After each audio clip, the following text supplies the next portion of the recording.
welcome to Desert Island Flicks. In this episode, our cinematic castaway is a broadcasting legend.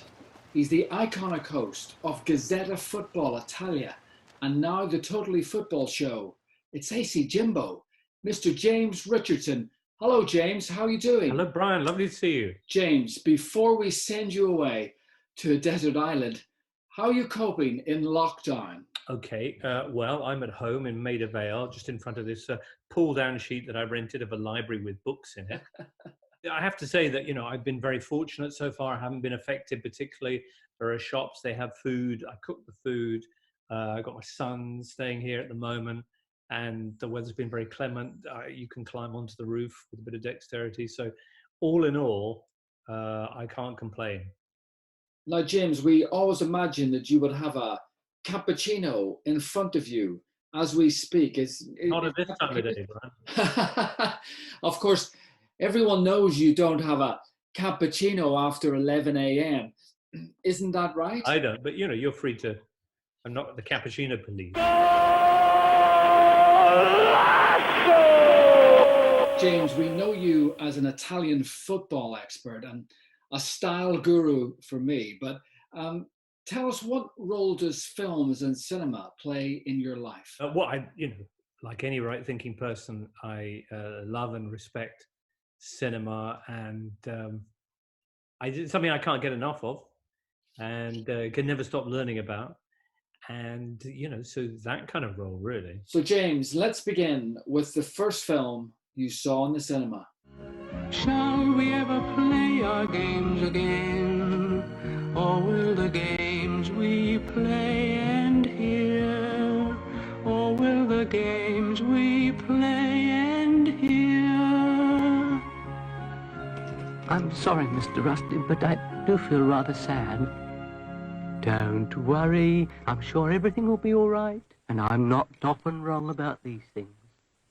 I'll try, but it does seem a bit hopeless. That was Dougal and the Blue Cat. Have you seen it? I have seen it. I have. I mean, it's an unforgettable experience, like many things were in the 1970s. But tell us, what was that experience like in the cinema? Well, I remember there was a cave with a blue cat in it, and the rest is really sketchy. It's almost, those really early memories that are almost they're kind of filed away without any kind of real, there's nothing concrete about them, because they're almost before you fully develop language, and so they're more stored as emotion. So the emotion that I have for this, and I would have been very young at the time, maybe 3 or 4 or something, it's just one of raw terror.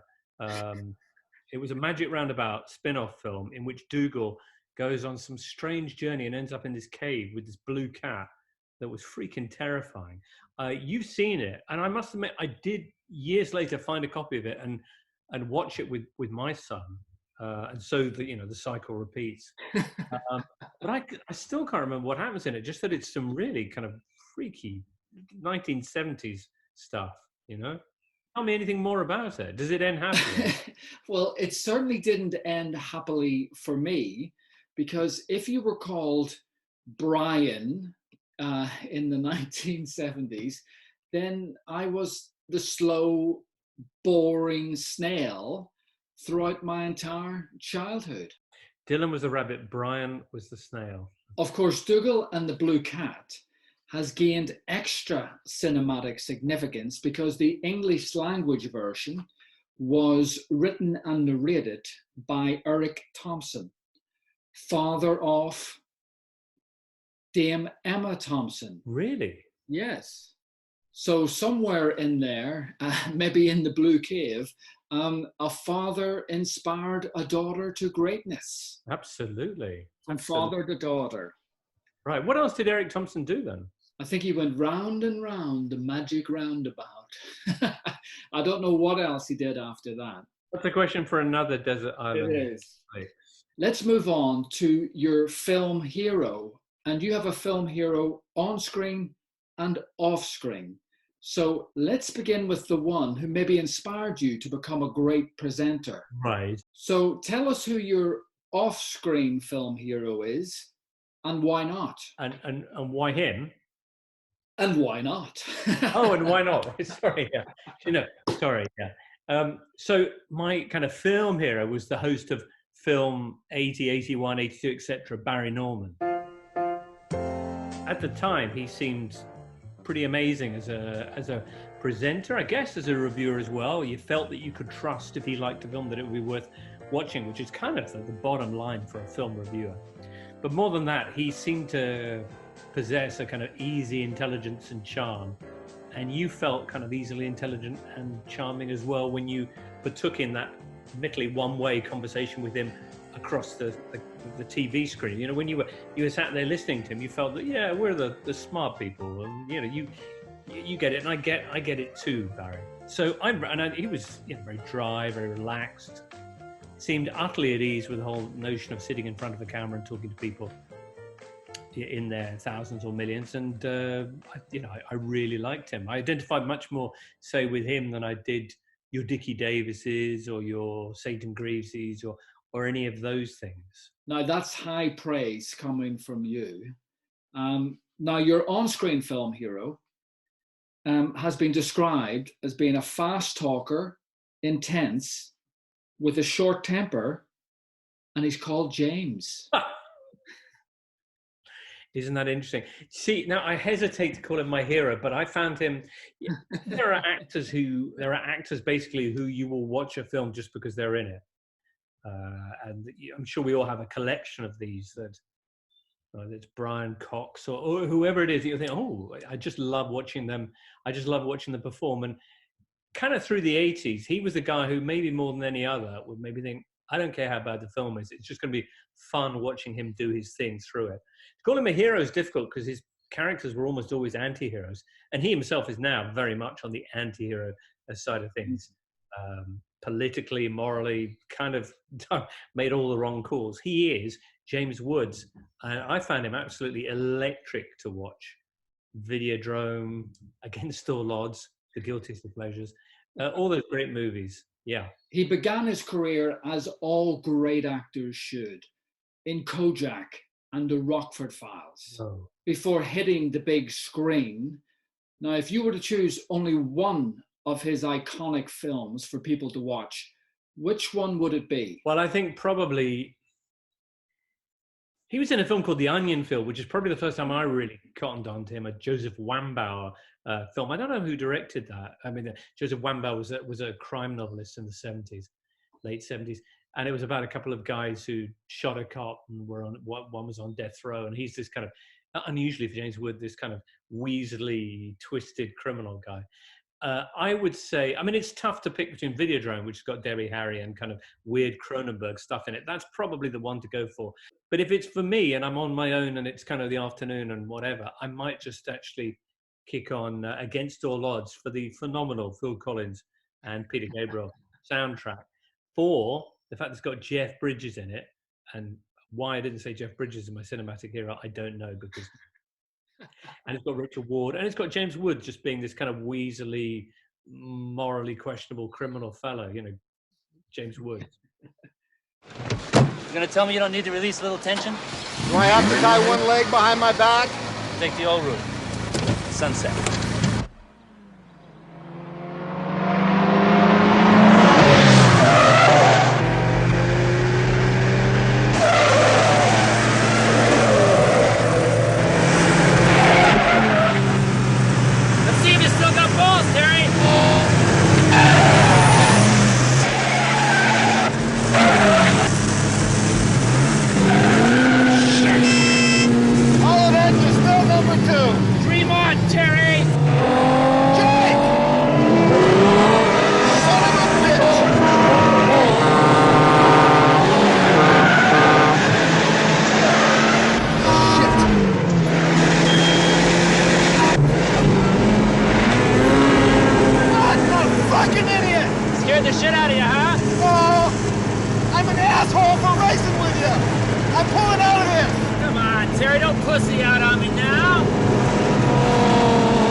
let's talk about your worst experience in a cinema.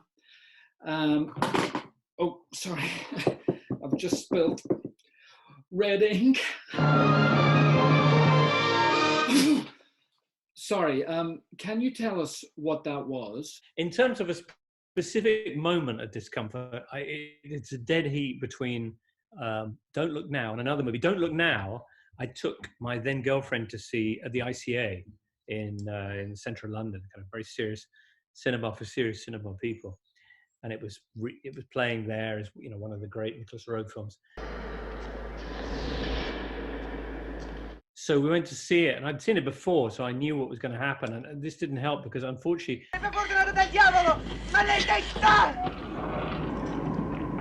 spoiler alert, there's a bit when with a woman in a red mac, and when she turned around, come on, darlings.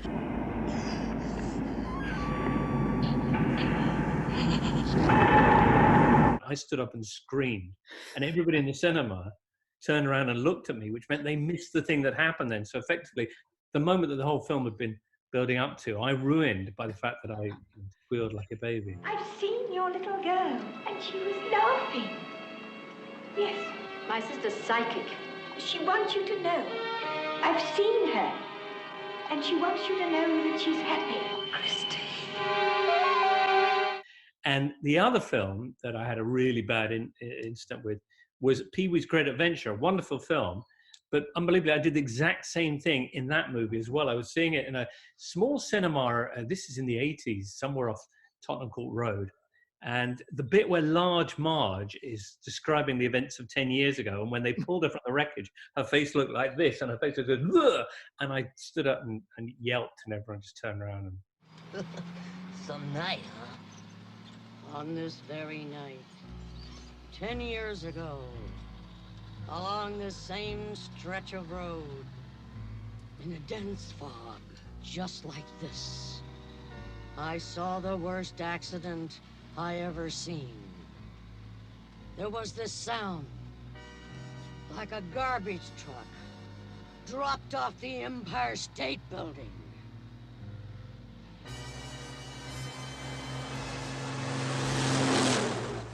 When they finally pulled the driver's body from the twisted, burning wreck, it looked like this.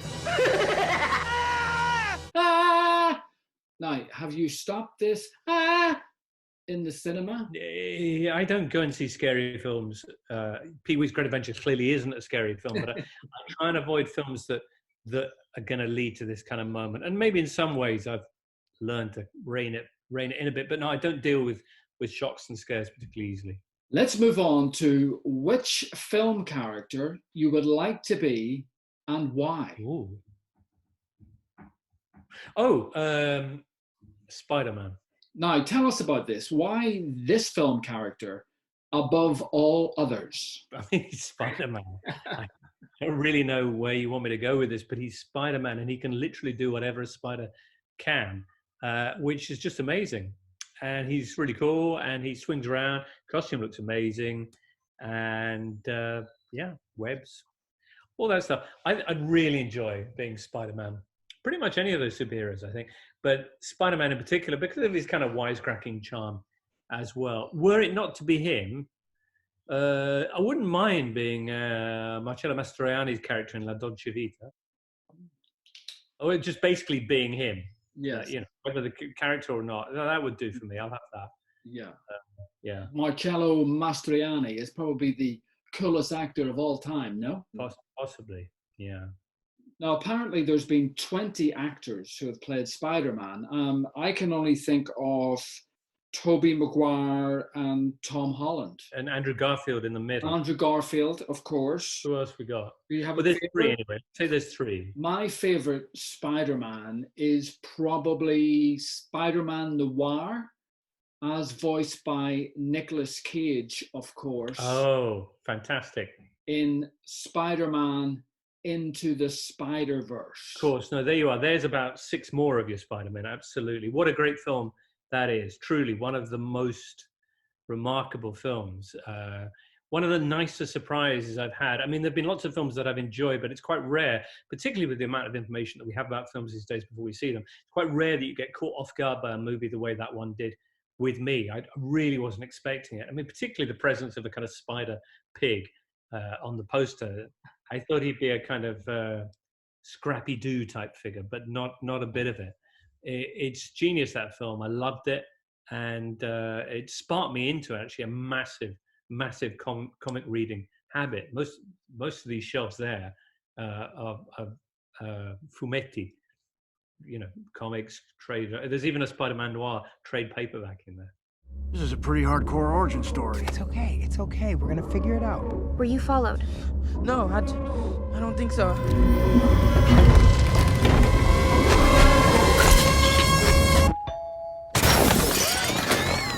Cute place. Real homey. Oh, great. It's Liv.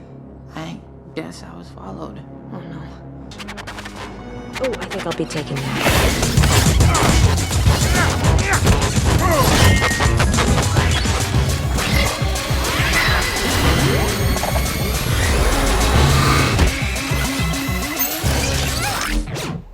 Okay, James, you'll be glad to hear we have reached the end. Oh. So which one film will you take to a desert island and why? Right. So I bet everyone said this. Has everyone said Castaway? Nobody has said it. You are the first. No way. Seriously. Yeah, for me, Castaway, I mean, I went through a lot of films and I thought maybe it should be a musical because that way you'd have the film. You'd also have songs and stuff. I thought maybe Rocky Horror, that would be fun. You could go with Spinal Tap and that. But the truth is, any of those films is going to wear thin. Other films I considered included Dirty Rotten Scoundrels, Talladega Nights, a lot of classics. But then I thought, well, actually, it'd be some quite practical help for somebody like me who's not necessarily the most gifted at crafting life rafts or tree huts or opening coconuts or any of that stuff. A film like Robinson Crusoe or Castaway might actually be of some practical help. What did Tom Hanks do? And it would be a way to appreciate that film in a really profound manner that I think no one would have had to that point. To actually watch Castaway, the thing Secret Cinema, where they try and recreate the environment, the atmosphere of the film as much as possible. I mean, none more Secret Cinema than being in Castaway and watching Castaway. So that's my desert island flick.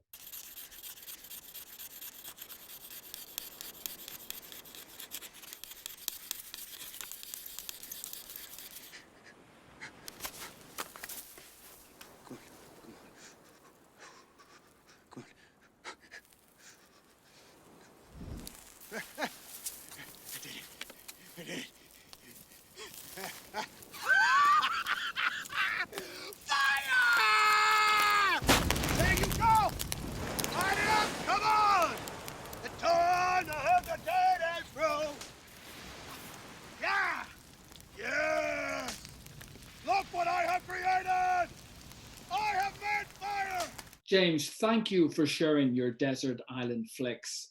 Now I'm going to leave you with a quote from your film hero, James Woods. He said, "If you strive for the moon, you'll maybe get over the fence." That's nice. What film's that from, bro? I don't think it's from a film. I think it's his advice for life. He's not wrong, is he? James, thanks again and stay safe. Grazie mille. Arrivederci. Thank you, Bram.